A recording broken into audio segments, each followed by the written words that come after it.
Good evening. Welcome, everybody. We are here with our webinar on the changing face of professionalism within the family law context.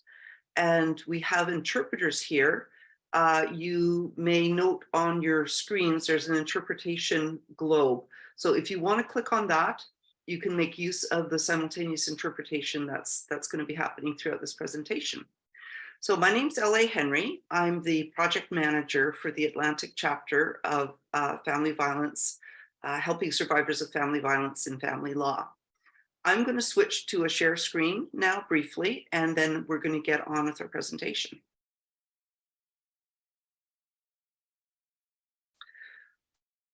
So to begin with, I'd like to do a land acknowledgement. As you all are aware, we come from the traditional lands of the unceded territory of the Wolastoqey, Maliseet, Mi'kmaq, and Pescatawamati tribes and nations who signed peace and friendship treaties with the British Crown. Some of you may be attending from other provinces and have your own Indigenous peoples that share the land that you live on. So we're encouraging you to think about the traditional land that you're on and just have a moment of respect for those who have come before us and who have cared for that land. Oops. So here's the itinerary for tonight. We're going to do a very brief research project introduction, and then we'll go to our panelists. And they're going to be speaking for roughly an hour and a bit, and then we're going to have an opportunity for a Q&A. Usually that's quite a lively part, and so please post your questions in the chat, and I will read them and then allow the panelists to respond. So if you haven't attended one of our webinars before, this project is part of a national collective supporting the health of survivors of family violence and family law proceedings, and it's funded by the Public Health Agency of Canada. So we have different universities and centers that are all listed along the bottom of this slide in different cities that are engaged in an alliance of putting together this kind of webinar, briefs, information sessions, all geared to enhancing the outcomes for survivors of violence who are navigating the family law court system.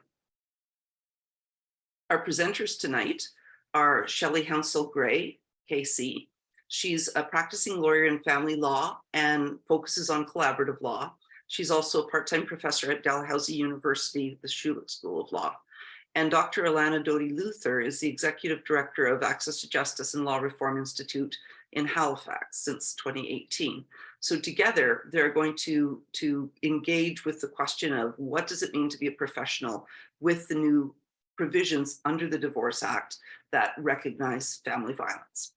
So I'm going to stop sharing and invite them to take over the presentation. Okay, thank you so much. Can you hear me okay? Mm-hmm. Great. So my name is Ilana Luther, and I unfortunately am experiencing some Wi-Fi issues. So I will be joining you just with audio. So you'll see the static picture of me, but I am here. So yeah, as LA said, Shelley and I are going to be speaking on changing professional obligations for lawyers under the new provisions of the Divorce Act. So just to give you a bit of a roadmap for our talk today. So in part one, I'm going to go over and do a quick overview of the recent Divorce Act changes.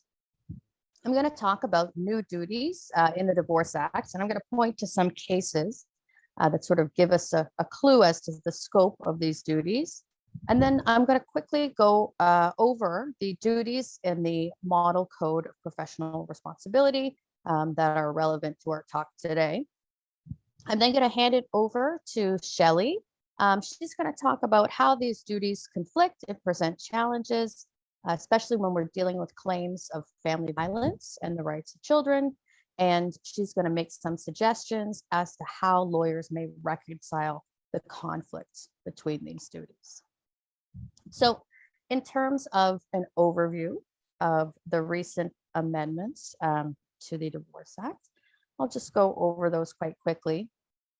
So I sort of see these amendments as coming in two baskets, really. So itemized at 1 and 2, we're sort of seeing the dispute resolution basket.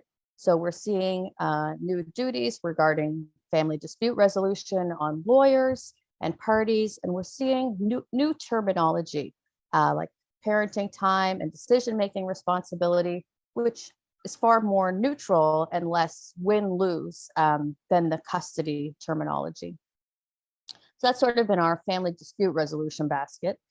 In our family violence basket, so promoting greater awareness of family violence and the significance on children, we're seeing a new definition of family violence and factors that a judge is to consider in determining the impact of family violence.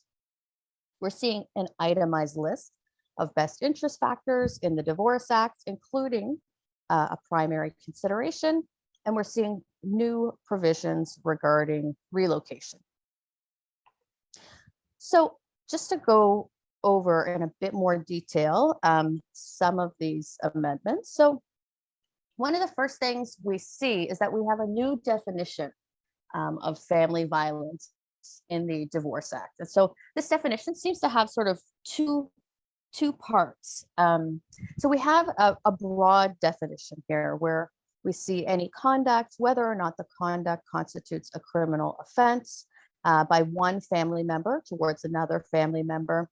And besides the itemized list that's part of this definition, we also see that family violence could be conduct that is violent or threatening, or behavior that constitutes a pattern of coercive and controlling behavior, or that causes a family member to fear for their safety or that of another person, and the child is exposed, whether directly or indirectly, to the conduct.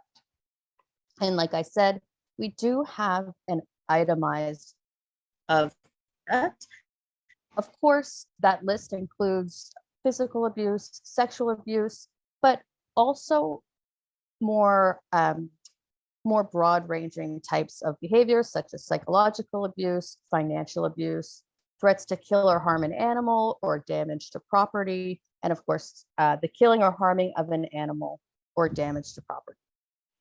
So I just want to point to sort of a helpful case. I know we're talking about duties, but this roadmap from Justice Chapel, I've actually found really helpful. So it's in MAB v. MGC, and she really kind of walks us through the family violence amendments and really shows how a judge would be interpreting those in practice. So a note, this case is an Ontario case looking to the Children's Law Reform Act. Of course, they're provincial legislation, but the provisions in the CLRA are now very similar to the Divorce Act. So it is applicable to the Divorce Act as well. But she very helpfully in this roadmap sort of tells us, okay, well, when you're determining whether or not the conduct constitutes family violence, there's this four-pronged test. And, you know, first of all, does it fall within that enumerated list, or does it otherwise fall under that broad definition, right? Is it otherwise coercive and controlling, violent, threatening, or causing a person to fear for their safety? So once a judge has determined that the behavior amounts to family violence, the judge then has to look at, you know, the impact on the ability and willingness of the person who uses violence or has used violence to care for and meet the needs of the child, and the appropriateness of making an order that might require cooperation between the parties. And this sort of leads me to the next amendment, which is 16.4, looking at the factors relating to family violence. So when a judge is looking at whether or not that person who used violence is able to care for and meet the needs of the child, or whether or not it's appropriate to require cooperation, the judge is looking to these factors. And, you know, interestingly, the judge is looking to, okay, does the person who's used violence, do they have insight into that violence? Have they taken any steps to remediate the violence? Do they recognize the harm? Are they going to counseling?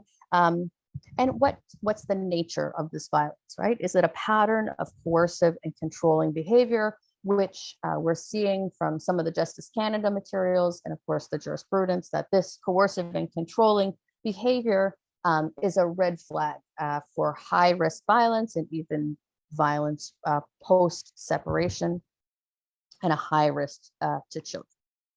Okay, so perhaps more applicable to today's talk is, the second basket, the dispute resolution basket, and that really is the duties under the Divorce Act. So the first duty could also be put in the family violence basket. This is the duty on judges, right? So of course we know that family court is siloed from civil and criminal court. So the first duty on judges is really one to help coordinate proceedings and ensure now that judges have a duty to consider if there are any other orders or proceedings that are pending or in effect that might touch upon this case. And really the reason for that, like I said, is coordination of proceedings and just making sure that the orders, undertakings, cognizances, they don't conflict with the Divorce Act order. And in the act, we're seeing that the court can make inquiries of the parties or review information that's readily available through a search carried out in accordance with provincial law. In Nova Scotia, at least, we're seeing that there's new questions that have been added to our originating applications and response forms, sort of asking the applicant or respondent, are there any proceedings between the parties or proceedings or circumstances, that's quite broad, affecting the well-being or safety of the children and the parties?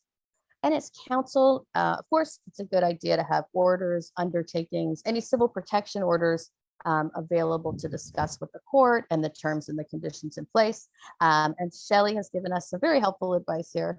She says, do not attach orders arising from child protection cases unless you've been given permission by the court to share in advance. And I'm just going to refer back to this when I talk about some cases in interpreting the scope of the duty on lawyers, but in a case of Anaquad v. McLean, I'll just make a note. That's a Saskatchewan case where the judge was seemingly upset that there wasn't a lot of documentary evidence of some conflicting orders, and in particular, a no contact order. So something to keep in mind as counsel for sure.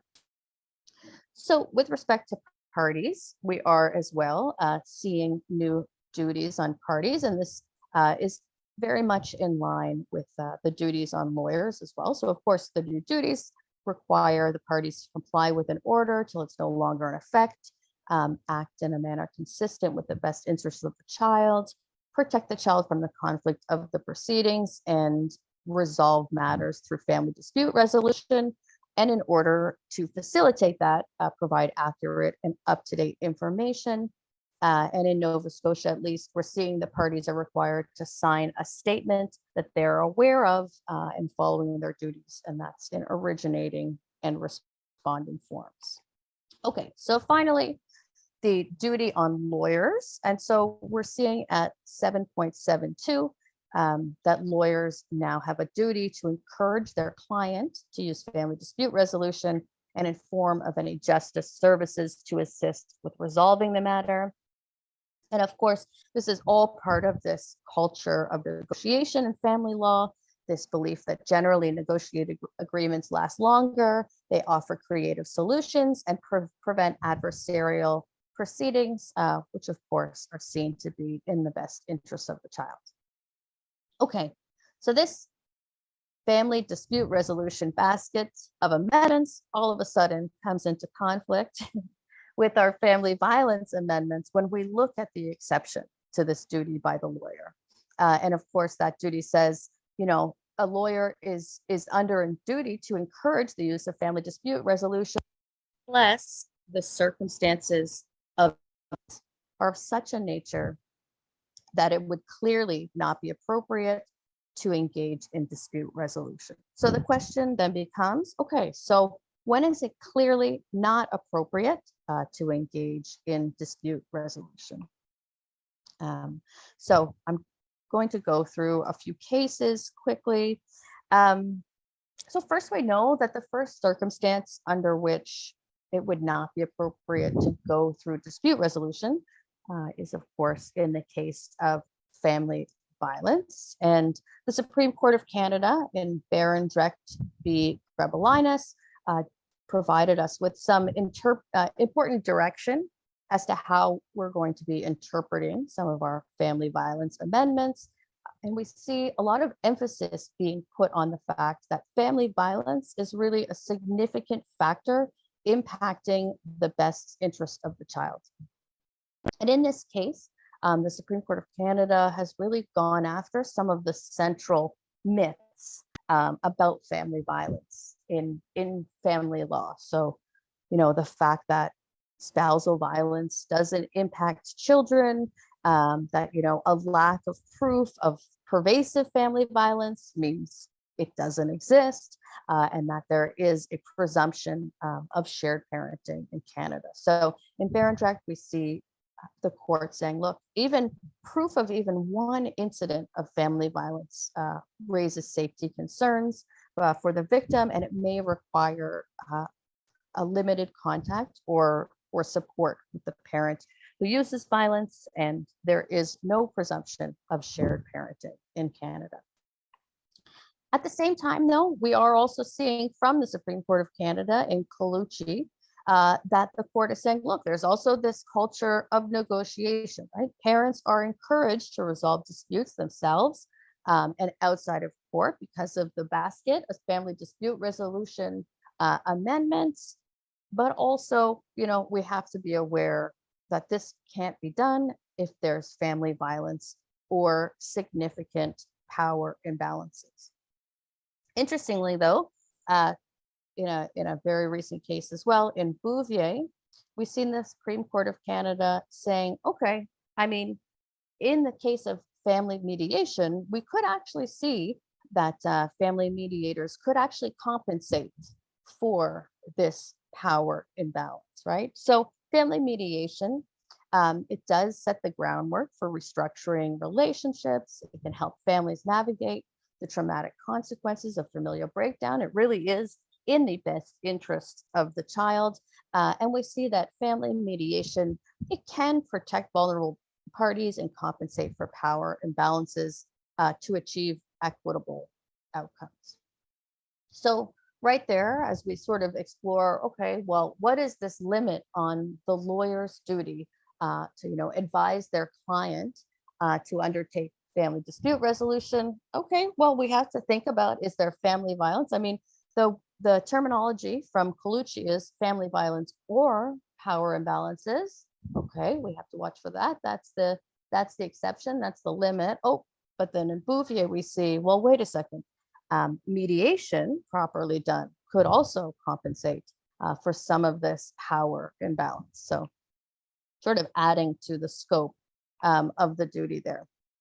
Okay, so what does this look like on the ground? So I did find one case out of Nova Scotia called Pennell v. Larkin. This is a case from last year that sort of considered, okay, there's family violence in this case, but it also considered the duty on lawyers to encourage family dispute resolution. So in Pennell v. Larkin, just to give you a bit of background, there were 5 incidences of physical assault through the relationship, with one occurring after separation. It did result in criminal charges. In this case, counsel for the father did argue that this was not the pervasive type of interpersonal violence that Barondrecht was concerned with, but actually the judge in this case was very clear to say, no, you know what, Barondrecht really, it does give us a clue that even one incident of family violence can raise safety concerns, right? So it does not have to be pervasive family violence. And he iterates family violence is a critical consideration to the best interest analysis. And actually, in the outcome of this case, he does deny dad's request for shared parenting for a number of reasons, but in denying the request, he does say, especially in light of the father's guilty plea for assault, there are ongoing concerns of family violence, abuse, and intimidation that factor against a 50-50 parenting arrangement. At the same time, however, in this case, the judge actually strongly encourages the parties to settle. So even though we're seeing a situation where there's family violence of such a type that it actually, the judge has concerns about abuse and intimidation, and it factors against a 50-50 shared parenting, we still see the judge pointing to Bouvier and noting that there is an agreement culture in family law, and the lawyers in that case were encouraged to settle. We sort of see the court thinking, okay, well, there are two lawyers involved in this case. One who actually joined about 3 weeks before the case was heard. It viewed as lawyers in this case, and they can compensate for any power imbalances that might be there because of the family violence. So that's a Nova Scotia case.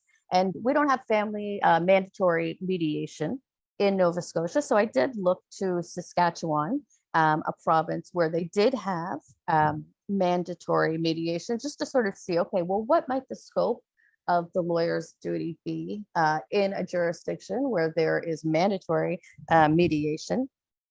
So I found a couple cases. One is called Anaquad v. McLean. And in this case, the parties were asking for a waiver. They wanted to be exempted from mandatory mediation.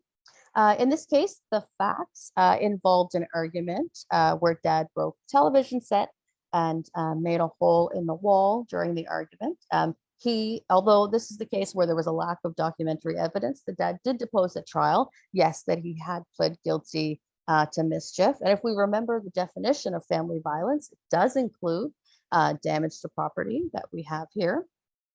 But the mom as well was charged with assault. That charge was stayed. And then interestingly, in this case, the dad had withheld the children for a month. There was some indication that CPS had been aware, but he did withhold the children for a month from mom, did not notify the mother that he had the children and that he had actually enrolled the children in school. So clearly a very high conflict situation. But like I said before, in this case, neither party provided documentary evidence of the charges or the no contact order, and the judge did mention that several times. So we'll just go to the next slide. The result in this case was that, the judge said 7-7, the lawyer's duty ought not to be taken lightly. So you must consider whether either party was adversely affected by the violence, sufficient to create a power imbalance. And we must look at the nature of the allegations of family violence. In this case, the judge was not satisfied on the evidence that mischief charge or the stayed assault charge against the mom rose to the level of a history of interpersonal violence. And that's the language in the Queen's Bench Act in Saskatchewan regarding exemption. And, it is interesting. I don't know if anyone's looking in Saskatchewan at that, but, we do see in Barondrecht, it's not this history of personal violence. It could be proof of one incident of family violence could raise safety concerns. So it's kind of an interesting distinction there. So perhaps, a narrow reading of family violence and the risks that are meted on the family when there is family violence. I might be running out of time, but I'm just going to go through the next case very quickly. This is Saskatchewan as well, and I'll just say this case seems to take a broader interpretation of family violence and when a family should be exempted from mandatory mediation. So in this case, the judge did think that the family should be exempted from mandatory mediation.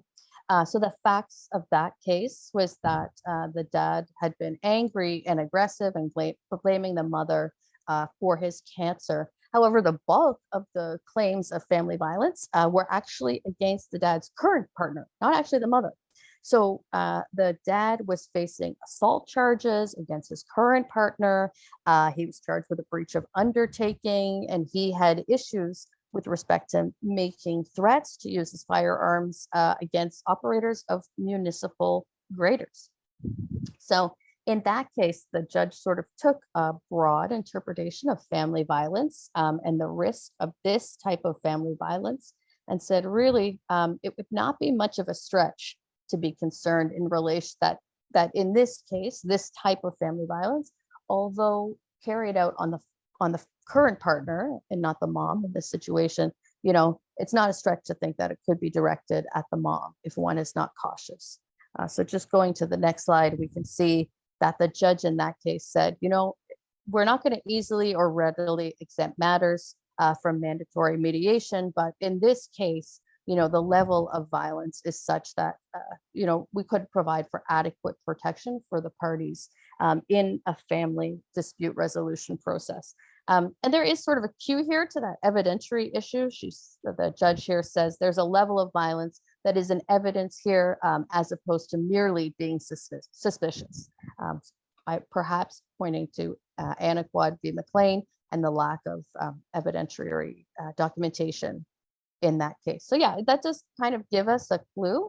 I will just end this portion before I talk quickly about the model code, just by saying, you know, I know this is a statement by Justice Chappell in MAB v. MGC regarding interpreting the family violence provisions and of the Divorce Act. And in that case, you know, she says, the court must construe family violence provisions in a broad and purposive manner so as to maximize the protective scope of the provisions for children and family members. And I mean, I think there is maybe an argument to be made that protective scope could also be applied to a situation where, you know, a lawyer has to encourage a family to undertake family dispute resolution. Should we be taking a broad and purposive interpretation of, you know, the family violence that reaches a level where it is clearly inappropriate for a lawyer to do so? Okay, so that's the Divorce Act amendments and the duties on lawyers. And I'm just going to go really quickly before I hand it over to Shelley, who's going to talk about some of the conflicts between the Divorce Act amendments and the duties that are a part of those, and maybe some conflict with lawyers' duties under the Model Code of Professional Conduct. I'm just going to go through what those duties are quite quickly. So, as you all know, the Federation of Law Societies has a Model Code of Professional Conduct. So the provincial and territorial rules are sort of standardized by this code, and the provincial and territorial law societies can adopt these standards. So we can look at those standards in turn and really see what ones kind of might apply to these situations. So we see first, you know, there really is the duty to take instruction. So Model Code Rule 3.1-2 provides that a lawyer shall perform any legal services undertaken on a client's behalf to the standard of a competent lawyer. And the commentary really says, you know, that requires that a lawyer inform the client about how the law applies to their situation, identify the options, and upon instruction, pursue the outcome the client seeks. So we're sort of looking at the duty of loyalty there. We're sort of spelling out the duty of loyalty. If we go to the next slide, we can see that there's also a duty in the Model Code to encourage compromise or settlement and really discourage the client from commencing or continuing useless legal proceedings. And so that really is an exemplification of the duty to uphold the administration of justice. And we see here that there's commentary. A lawyer should consider the use of ADR when appropriate and inform the client of ADR options, and duty of loyalty, if so instructed, take steps to pursue these options. And we'll go to the next slide. So when we look at the role of the lawyer in adversarial proceedings as envisioned by the model code, we can see that this lawyer is a resolute advocate. So it really does seem to emphasize, the role of the lawyer as advocate, but also to act honorably within the limits of the law. There is a duty to uphold the administration of justice. But interestingly, right, we see this commentary here about the role of lawyers in adversarial proceedings. So the lawyer has a duty to the client to raise fearlessly every issue, advance every argument, and ask every question, however distasteful. So we'll just go to the next slide.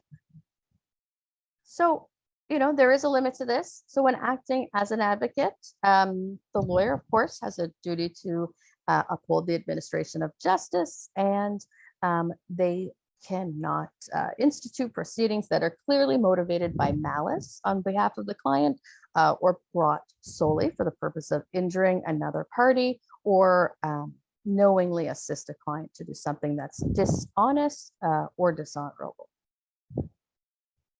Just go to the next slide. So under the duty of loyalty, we also see that there's quite a strong duty to uphold client confidentiality. So a lawyer must hold in strict confidence all information concerning the business and affairs of a client.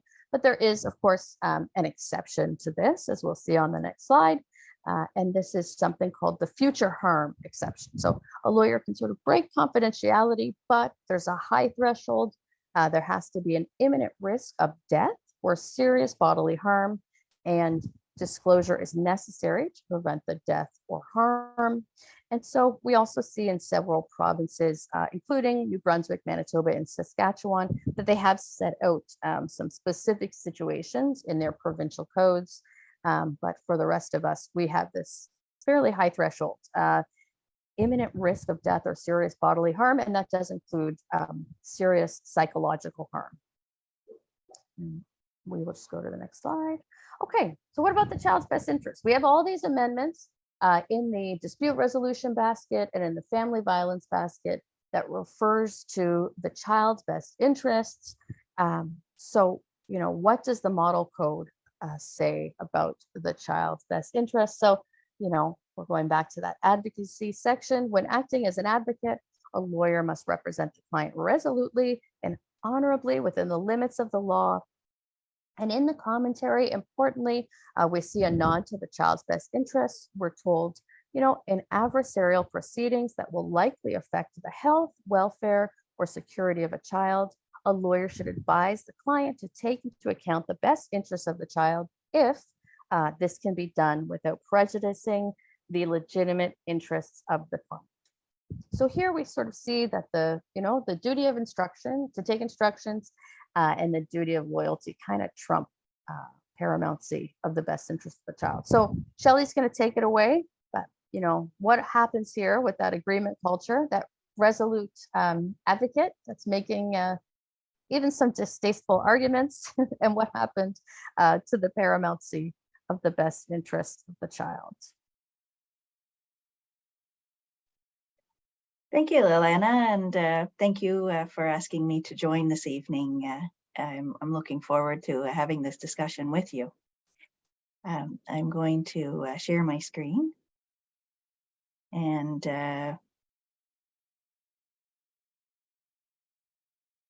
I think if I could get a thumbs up from somebody, or somebody speak. If you can't see it, I'll proceed from here. Yeah, it's great. Thanks. Yep. Go right ahead. So for part two, what we're looking at is the role of the lawyer. So Ilana introduced part two, and I won't repeat it here. Instead, we'll move on. So as a lawyer, I've been practicing almost 25 years this year. I've worked with legal aid for close to 15 years and private practice for the other 10. And so my experience is in child protection law, family law, what we call private family law, and then I did a little bit of prosecution work in the beginning. So I bring that today when I speak to you about the practice side of this presentation.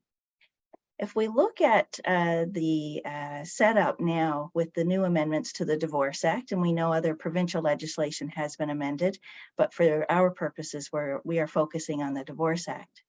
We look at what is the driving force of the legislation or the operational part of it. It's process driven. Emphasis on family dispute resolution. It prioritizes working together.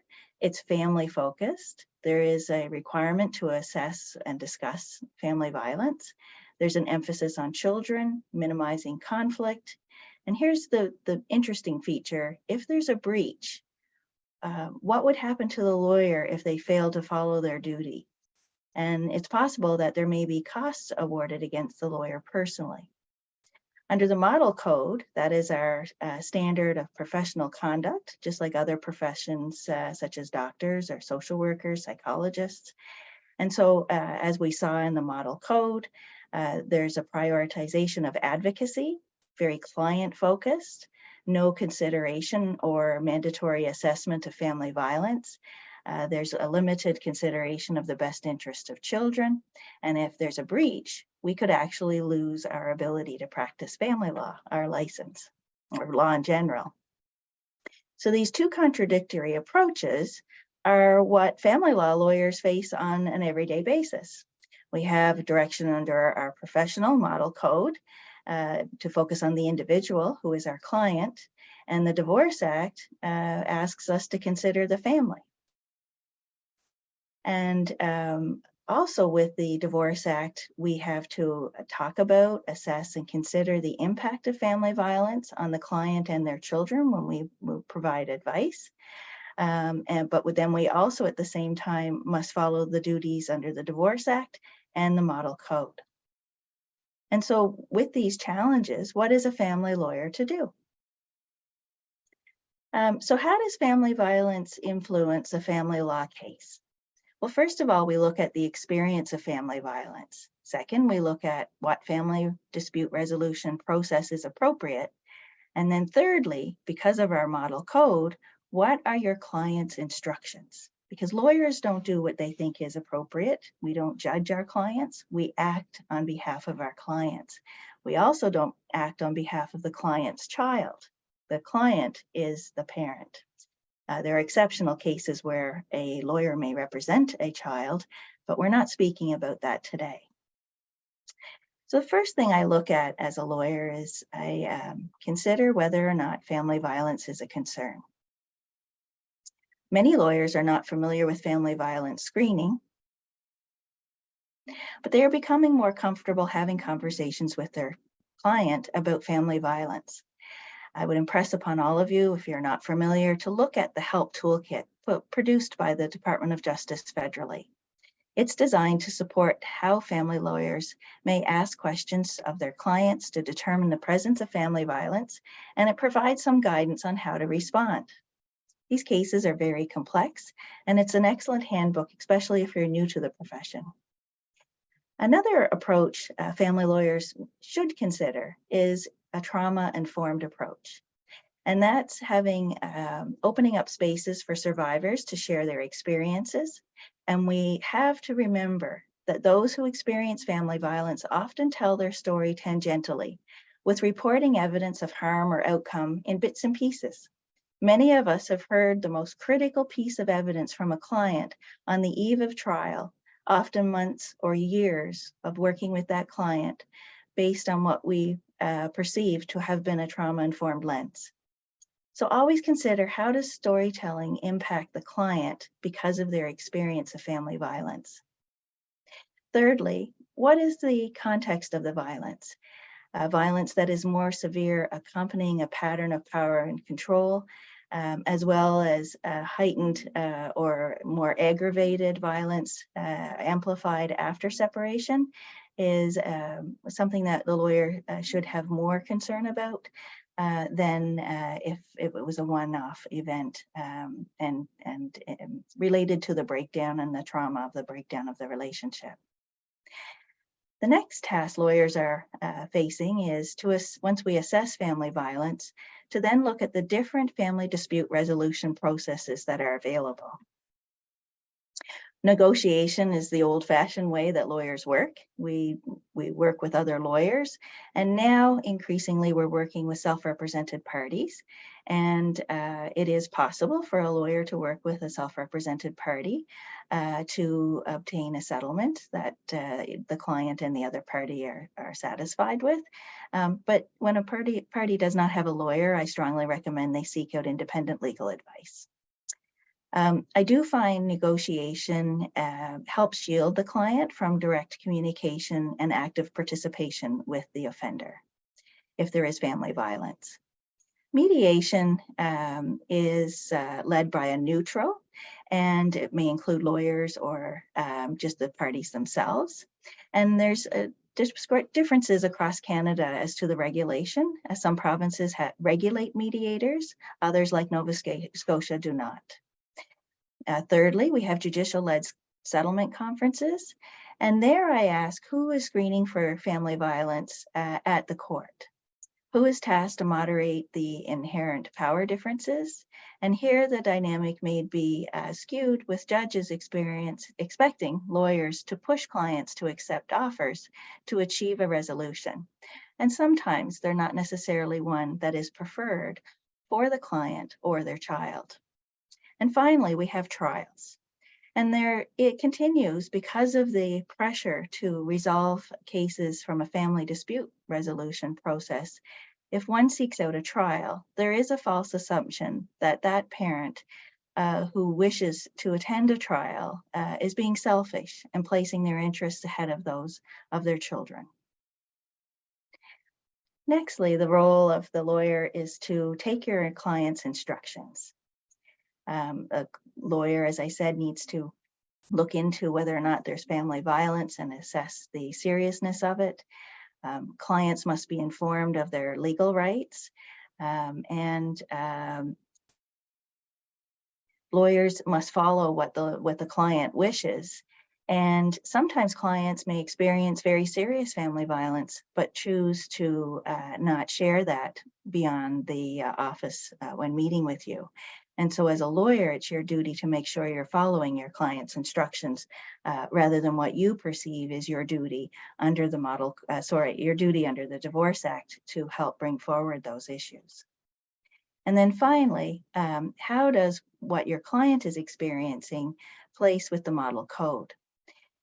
Some professionals feel that lawyers need to follow Model Code 5.1-1 and adopt a very fearless advocacy role in order to ensure that the client's interests have been protected because of their vulnerable state and their experience of family violence. Other lawyers believe that a more moderate approach is a more successful approach to resolve the dispute because in doing so, they don't raise the ire of the litigation or the level of anger between the two parties as they try to resolve their dispute. How I approach this is to look at what is my client telling me and what does my client want me to do. I have to always remind myself that I am the client's lawyer and I have to take their instructions. But the key point for me in discharging my duties under the Divorce Act and the Model Code is to make sure my client is informed.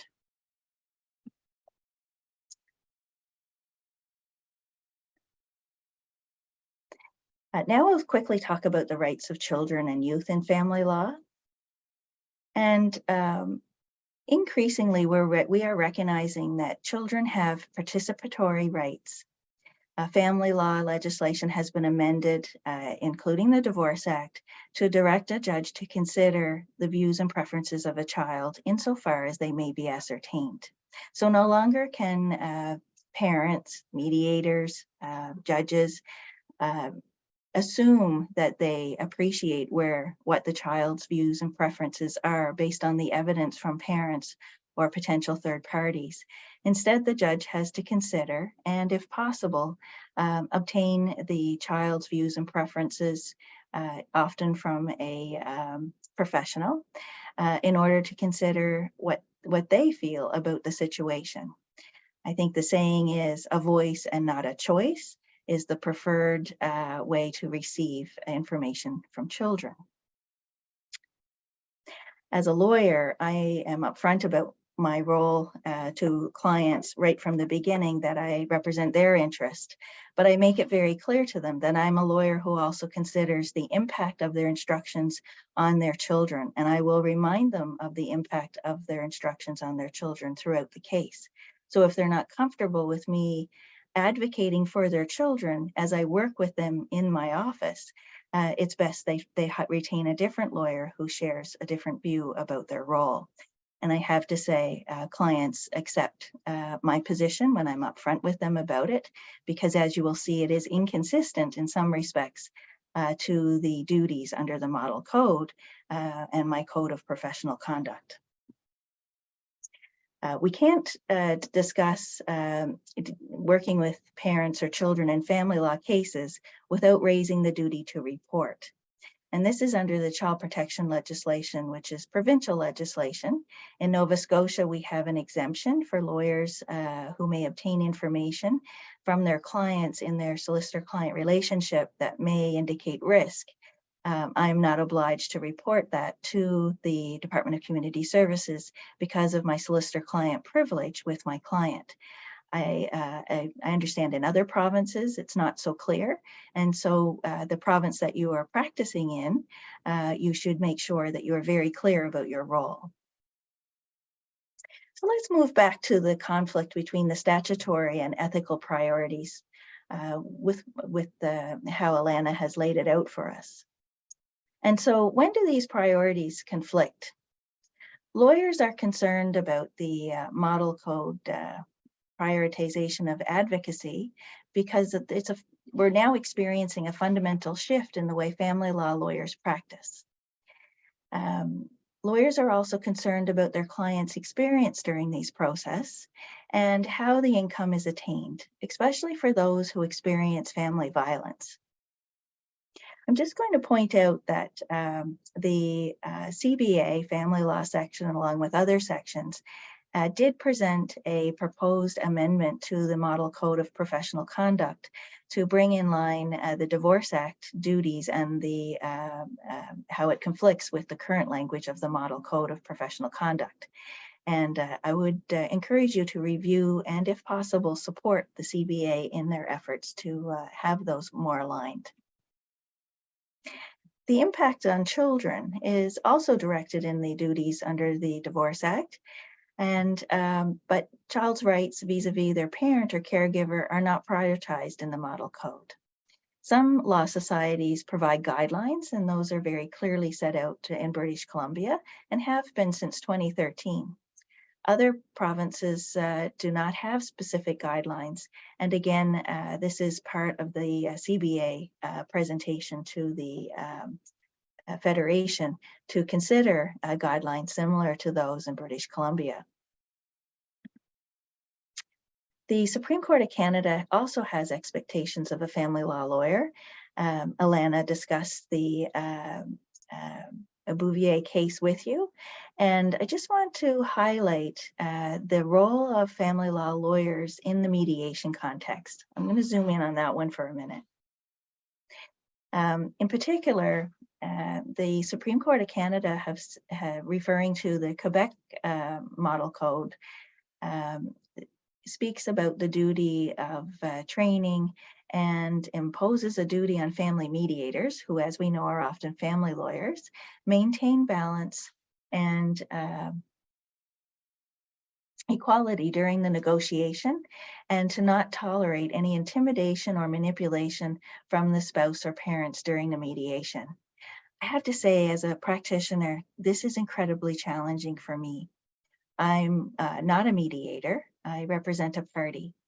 And even in representing a party in judicial-led settlement conferences, which we are able to participate in Nova Scotia because it's prioritized as a dispute resolution method by our courts, which we fully endorse and appreciate. But I have to say, in representing a client in a mediation or settlement conference type setting, it is incredibly challenging to moderate any intimidation or manipulation. What I feel the thought process behind this direction, and it's not only the Supreme Court of Canada who's suggesting this, we're seeing it in the Divorce Act amendments and literature and training. But what I feel the presumption is that those who are experiencing family violence, and that is two individuals, so not necessarily that we have a third person to help us as a neutral or as a judge to try and help guide the resolution, but looking at the two individuals who have experienced family violence as a perpetrator and a victim, to assume that they're able to reach an equitable agreement is incredibly presumptive. Based on what's happening on the ground between these two individuals. As a lawyer, when I'm tasked and in fact instructed to negotiate with another lawyer to resolve a challenging case where there is family violence, I personally do not feel at times I have the special power to make a fair and equitable settlement occur. They do occur through persuasion versus compromise. And those 2 points, I wonder at times, and I feel conflict in my own role about whether or not I'm doing right by my client in resolving a case, as opposed to proceeding to a trial or recommending to my client that they proceed to a trial. There have been a number of studies on participants' experience with family dispute resolution. And one I would recommend to you is a UK government consultation outcome. And it's very recent, 2020. It's online. And the report is a comprehensive report, having interviewed over 1,200 participants in the family law justice system and a literature review. And what was discovered is that many participants can't afford litigation, are concerned about the outcome, concerned about the impact on their children, and they often feel that they have to accept what's being offered, as opposed to, I'm going to use the word fearlessly, advocating for something that they believe is more appropriate. So how may lawyers reconcile the conflict between their ethical and legislative duties? Justice Maldane in the Aliwa case, that's the tort of family violence, which is under appeal out of Ontario, summarized our dilemma quite nicely. She says in her judgment, many lawyers feeling duty-bound to fearlessly advocate for their clients end up abetting them in raising their discord to Chernobyl levels of conflict.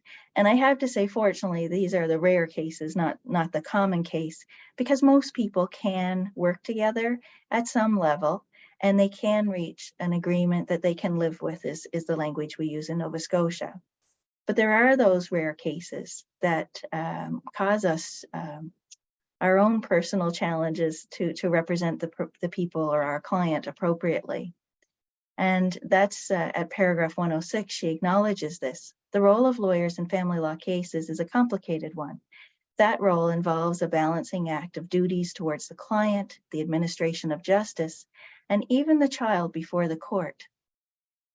And what she notes is those lawyers realize that their role as advocate should often be a rational counsel, not a flame-throwing protagonist, where the client wants to raise the emotional stakes with invective and personal attack. That lawyer must often counsel restraint. And that's what we do as family law lawyers.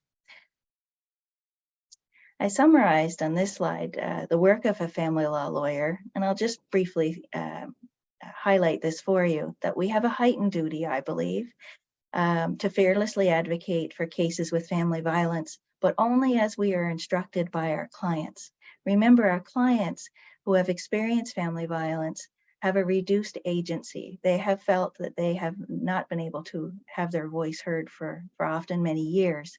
And it's not our role as lawyers to remove that agency from them. Instead, we are to support them and their instructions on how or what they want to do. consideration of the impact of instructions on the child, and does a family resolution method work, and does your client really have a choice? And we know most clients don't have a choice. They need the case settled. They need to have their financial circumstances secured, and they can't handle emotionally the what if or what might happen months or sometimes a year down the road. I'm going to move into a couple case examples of the duties and ethics in practice. I'll read this out quickly. Jane and John are married and they have separated. Jane does not work and she has primary care of the two children who are both under 10. John earns $200,000 a year, while Jane has requested financial disclosure for at least 6 months. None has been forthcoming. She didn't want to run to court. After John was charged with serious violence against Jane, he tried to take control of Jane's life by removing her from the joint line of credit, which they had used up to that point to pay bills, and attempted to have his name removed from Jane's lease, which he was unable to do. Jane made an offer without financial disclosure to secure support and take control of her finances. The response was, I would ask you to consider where this places within our duties under the Divorce Act, which is very child-focused, against our duties as lawyers under the Model Code, which is very client-focused, in this response. And I would also ask you to consider the role of John's lawyer. How was his behavior lining up with his advocacy or her advocacy, and what was happening with Jane in how she was approaching the case and her advocacy. And here's what happened. The lawyer for John wrote a letter. As previously indicated, John has transferred support payments into the joint checking account for the month of May. The amounts deposited included almost $3,000 in spousal support, $486 in child support. I'll pause there. You will see that it's a reduced amount of child support than the table would allow. $200 for children's music lessons. And then we get into minuses. Minuses, 1/2 of carried student loan repayments of $224, 1/2 of line of credit interest of almost $300, 1/2 of the Spotify subscription, $9.19, and Jane's auto insurance of $92.22. Then it goes on to say John expects equal cost sharing of shared subscriptions, current debt, and the interest payments.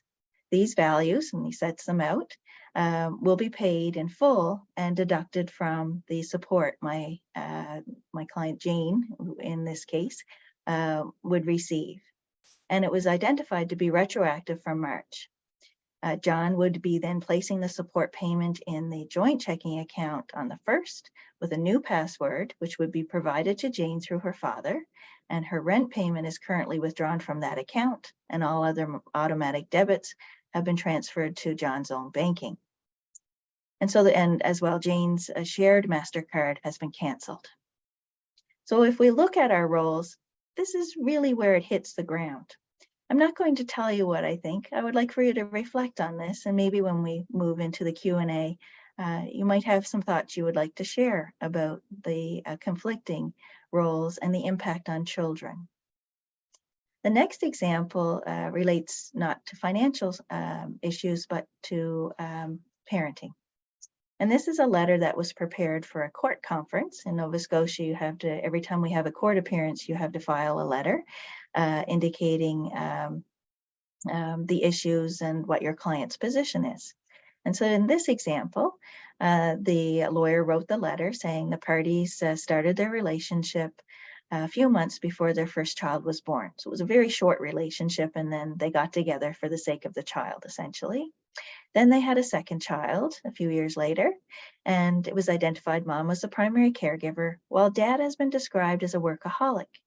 The relationship ended shortly after the commencement of COVID, when mom and the children moved in with her mother, and dad, who had a history of verbally and emotionally abusing mom, so verbally and emotionally abused, did not move in with grandma, but remained in the apartment.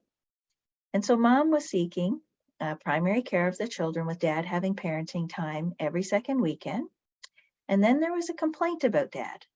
Dad has also been leaving the children with his landlord, but claims they are not a couple. The landlord has spoken with school, acts as a babysitter, and keeps the children with her when they are too sick to attend school. She takes the children to walk-in clinics without consent and criticizes Mom in the presence of the children. Mom would like to have first right of refusal to take care of the children when Dad is not available for his parenting time. And also concerning to Mom is Dad's spanking of the children and encouraging them to beat each other and label it as a judo practice. So again, I'm just going to ask you to reflect on that. Finally, the CBA has made proposed changes in a submission to the Federation of Law Societies. And the proposed changes include a non-adversarial family law role, similar to our duties under the Divorce Act, but with the hat of a lawyer. And other proposed amendments in that submission include a mandatory requirement that family law lawyers have education about family violence and how we might encourage clients to consider the impact of what's happening in the family law case on their children. And as well, learning more about the rights of children. A point I like to make when I am making presentation is that it's a basic human right to live free of the experience of family violence. And if you're able to reference the experience of family violence and the right to be free of it as a human right on its own, without any legislation or any kind of support, I encourage you to say it, because the more we say it, the more people will believe that it is true, and we will move forward to help end family violence. So that ends our presentation portion for tonight, and I'll turn it over to you, LA. Great, thank you so much. That was super interesting and informative. So I'm hoping that some of our participants might have some questions that have come out of this. There were a couple of questions in the Q&A, which I was able to answer.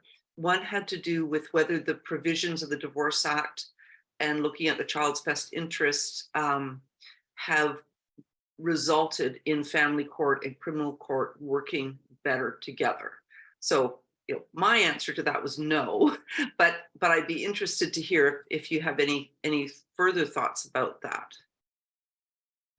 I agree with you, LA. And the unfortunate part of the siloing of our systems is that in Nova Scotia, for example, clients are even instructed when they file a petition or a notice of application to attach any orders. And the problem is, if you're a self-represented party, you probably don't know that you can go to the courthouse where the person was charged and obtain a copy of any criminal court order, information, recognizance, or sentence. I would say most people and many lawyers are not aware of that ability. They believe it's confidential information, and it isn't. And what I'm finding is I can actually call a courthouse or email them today, and they will email me back that information within a week. So I find that system has improved, but I'm not sure there's a public awareness that it's available, and I can't speak to other provinces. Judges have explained in education sessions that it's not their role to be fact finders. And that's why it's the duty is on lawyers or participants to provide that disclosure to judges. And I hope that court services can come up with a means of instructing their workers that when they receive an application and it's identified that there is a case, that they can actually go and obtain that information for the person as part of the court triaging. But we're not there yet, but hopefully we will. Yes, and I think the other thing that's often a concern is the timelines. So you have a family file happening, you have a criminal trial that's being, months down the road. And how do those two things interface? And that's a common frustration, I think, within family court. And we end up with a lot of orders that conflict. Mm-hmm. And we have standard language that seems to change between courts. And so what we might expect to read when we get a copy of the release conditions it turns out to be not what we expected sometimes. And so we need to work together better internally in court services. Yeah, definitely. All right. The other question that was brought forward was whether there's trauma-informed training offered to family law lawyers. And I mean, clearly the answer to that is yes. It isn't mandatory. It certainly isn't in New Brunswick, but the CBA offers training. There's a podcast called The Trauma-Informed Lawyer. And of course, the work that we're doing on this project is all geared towards informing lawyers about various ways that trauma impacts clients and who are survivors of family violence. So there are resources for sure, but there isn't an obligation to pursue those resources. And that's very much left up to the discretion of the lawyer. Lawyers themselves experience trauma. We are being, the anger against our client is often transferred to us because we become the conduit to communicate to the client that the perpetrator may be prevented from communicating because of a criminal court undertaking or order. And lawyers need to take care of themselves and learn how to protect themselves when they're under personal attack. And we need to do a better job of informing lawyers of the means that they can undertake to limit exposure to abuse and how they might protect themselves. So that's another area that we need to explore. Yeah, I agree. So you had raised a couple of scenarios, and I'm wondering whether any of our attendees would be interested in engaging with that. So the one was around John and Jane, I believe, the first one. And to sort of summarize, he was paying both spousal and child support, but then choosing to make the decisions about how he was going to use that money to deal with ongoing expenses and debt. So anybody out there want to respond to that particular scenario?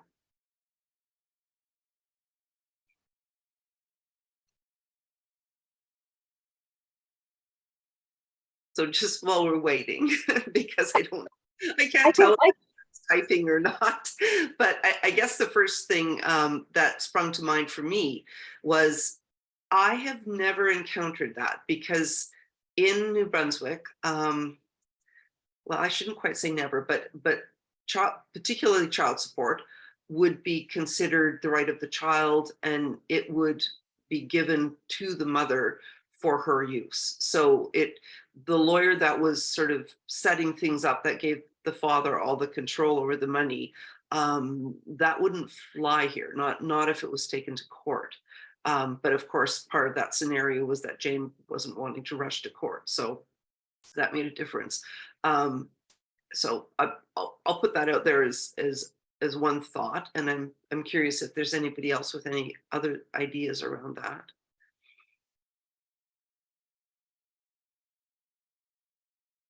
Maybe while we're waiting, this is the challenge with, I'll use the word downloading the responsibility to resolve family law cases on lawyers. Mhm. We don't have special powers to say to the other lawyer, we can say it, my client will only accept the table amount of support, which is the law. But if the dad is not willing to pay the table amount unless he's ordered to do so by a judge or in a settlement conference setting by a judge, then what special powers do I have? So I can engage the court process to use special powers, but as a lawyer, I have none. And so that's the trouble with expecting all parents to follow the law. There are many parents, most parents will follow what the law tells them to do. But we have that section, and this is why we need to step aside. We need to acknowledge the duties under the Divorce Act, but we also need to acknowledge what our clients' rights are and the rights of children, and engage the court process. So the court continues to have a very strong presence in my practice, where I practice with a lot of the experience of family violence. Without the court, I wouldn't be able to manage the fairness of what's happening on the ground. Absolutely. I'm thinking your second scenario dealt with couple moving in with mom having concerns around spanking. So one of the challenges that does come up often is the limitations of what a court can order. So it's not automatic that a court will order every other weekend as a kind of minimum, but it is quite common.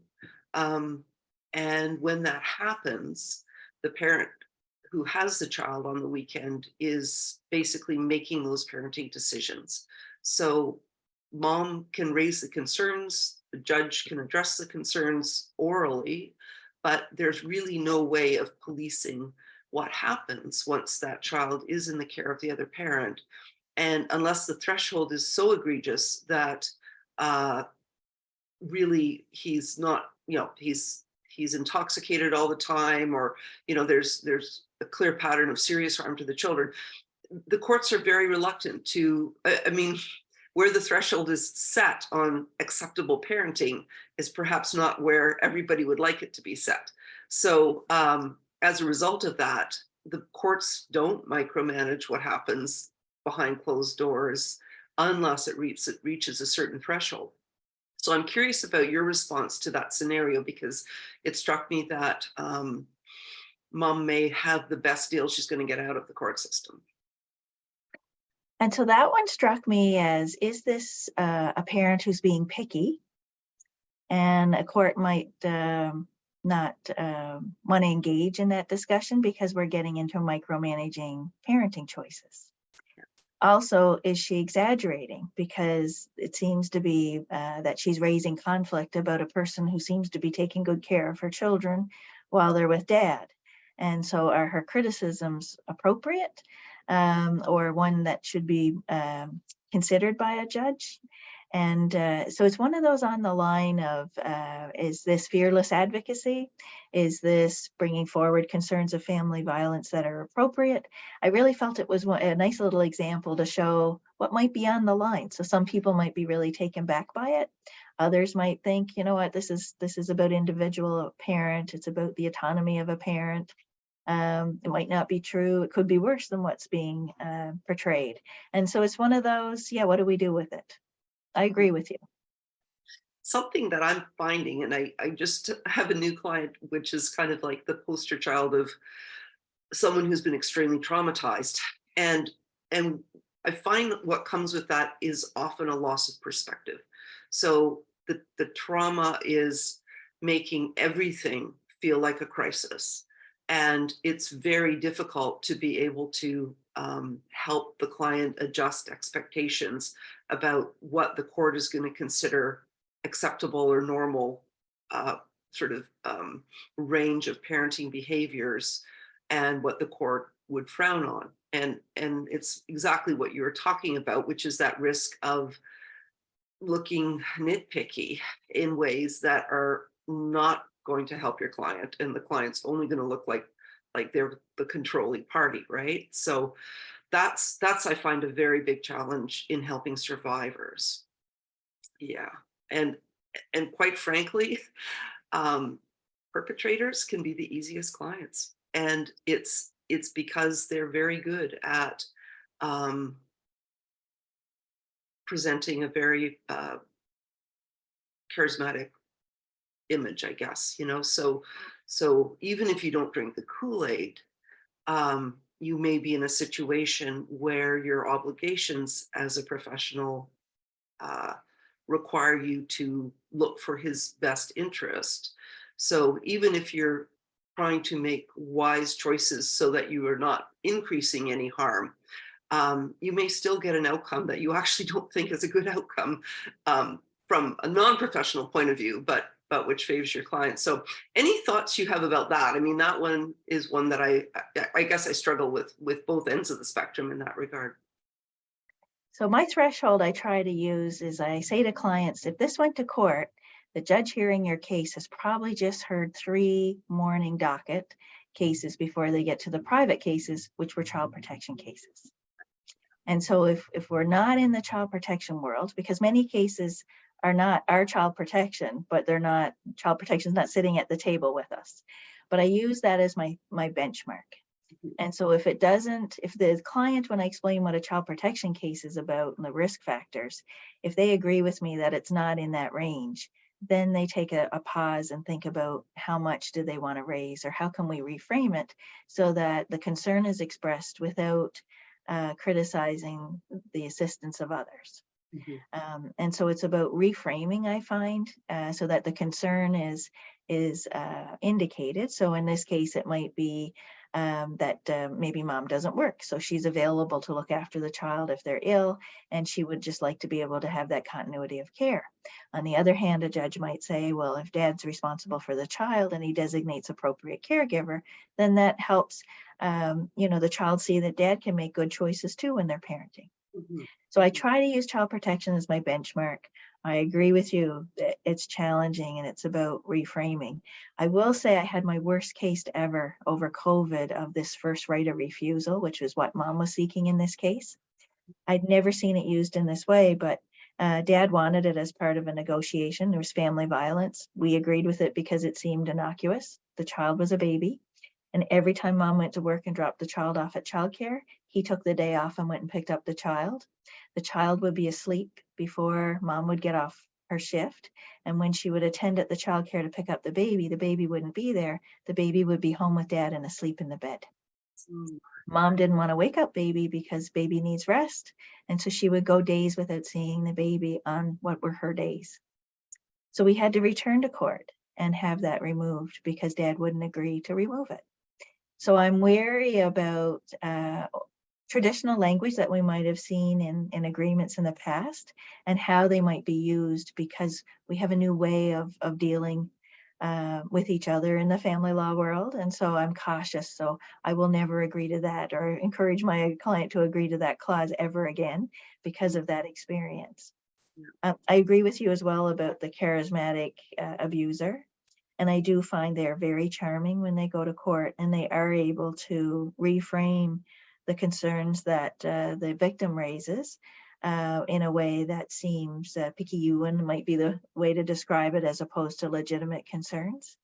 And that works both ways. I've represented perpetrators who are men and perpetrators who are women, and victims who are different genders. So that is a concern about really understanding what's happening on the ground. Thank you. Yeah, that's absolutely right. So we have a question. Where does one find these mandatory mediators? Should not the province provide them like they do other court officers? Seems much cheaper than $500,000 judges. So, point well taken. And I think that's an answer that would be based on, like, it would vary province to province. We do not have mandatory mediation here in New Brunswick. I'm not sure in Nova Scotia, you don't either. Yeah. No. So there are definitely provinces. It actually, before I became a lawyer, at some point, there was court-appointed mediation. I know certainly in Fredericton, although it was likely provincial, but that had sort of just ended shortly before I became a lawyer. So I never had the experience of that. But it would absolutely be an excellent use of the province's resources to be able to, just as legal aid is something that's available for, unfortunately, really just the poorest of the poor in New Brunswick. And also, it's got a limited mandate in terms of what types of issues are represented. It still is largely available for family law issues, particularly if it involves children. For them to be able to provide mediation would be really great, but it's not the case. We do not have that here. So they do have it in BC and, as we heard, Saskatchewan, and it's my understanding it's funded by the government.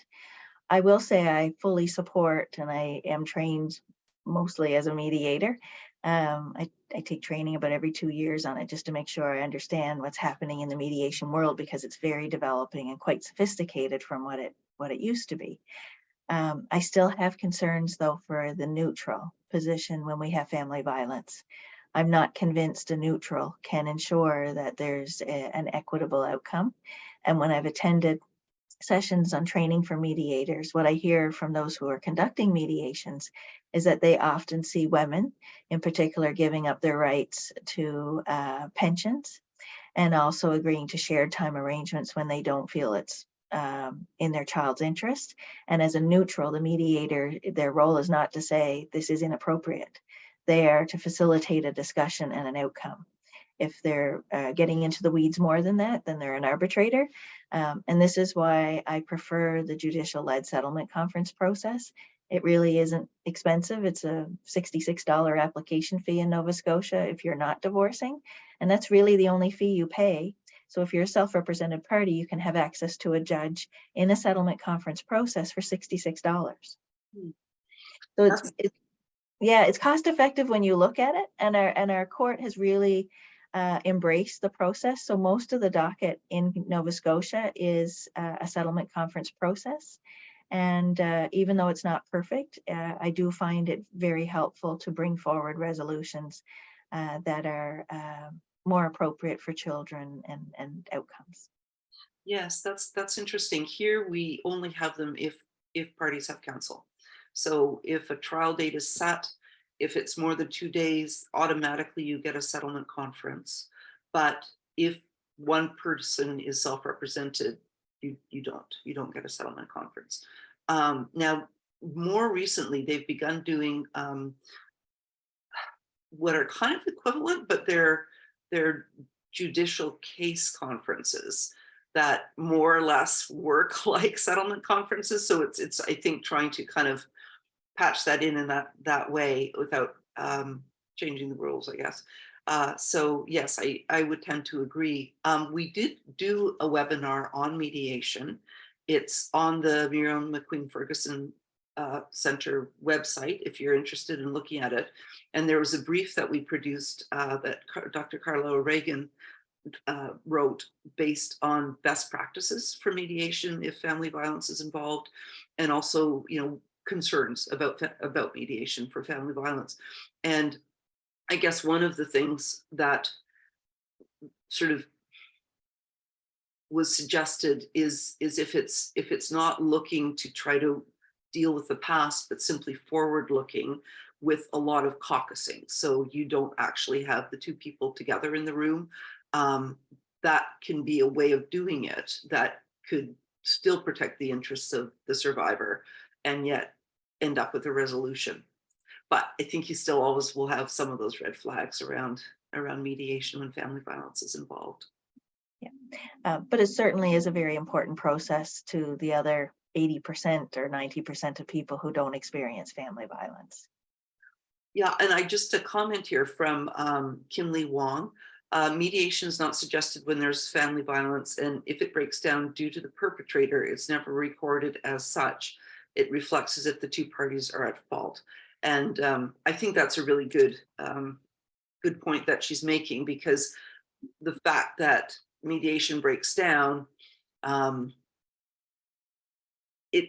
we don't know why, right? And so it doesn't necessarily, but yeah, I could imagine perpetrators being unmoving, and yeah, definitely. Ilana, did you want to jump in at all? No, I'm very happy to listen to this discussion. This is very interesting. Thank you. I'm happy to be the bookish queue up for this very complex practical discussion. Thank you. We do have another question. Consider suggesting to the party that before they agree to a proposal, they take a few minutes to consult with their independent legal counsel, who in the normal course should be on call, so that they can get legal advice without the mediator raising the issue. That's interesting. What are your thoughts on that? I do agree. The difficulty or the challenge is that people who experience family violence and are participating in mediation often don't have a lawyer on call. And but there's nothing wrong with a mediator doing up an informal statement to say what might be agreed to, and not holding the parties to their bargain and then sending them off to meet with a lawyer, which should be done anyway. Sometimes I see mediators do up binding terms and then send them out. And then there's a lot of acrimony because somebody thought they had final terms and the other person saying no, they weren't.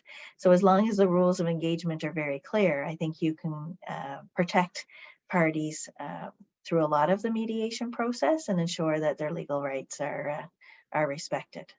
Yes, and I do independent legal advice, and I've had many times a mediated document come to me where I'll discuss it with one of the parties, and I think that's a very good way to go forward for sure. Okay, we have another question. In PEI, all court hearings are preceded by a pre-motion conference with a judge, whether represented or self-represented. It is an opportunity to sit around a table with a judge to discuss the issues and see what can be resolved. There can be several such conferences. Most of the judges have mediation training, and these conferences can be helpful. Yeah. That sounds great. That sounds like a very positive thing that's happening in PEI, and it's good to learn about that. Here we do have pre-trial conferences, but typically it's not to actively try to resolve things. It's more to, figure out how many witnesses are coming, or, like it doesn't have that sort of possibility of prolonged mediation. It's usually a 15-minute thing. So yeah, that's really good to know. Thank you. All right.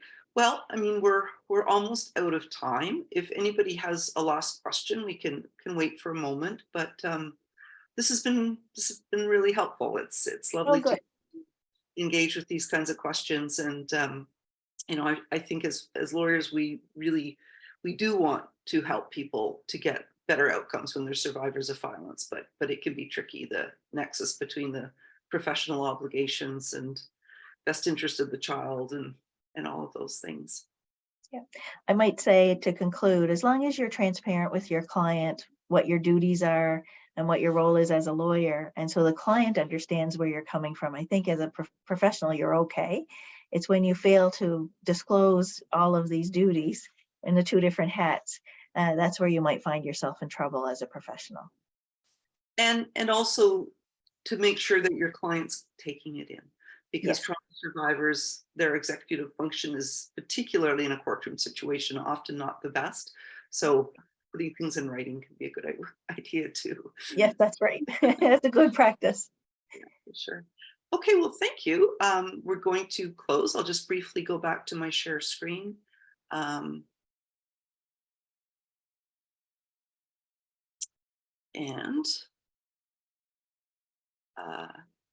Thank you for coming. This is Dr. Carla O'Regan is our research lead, and I'm the project manager. These are our emails.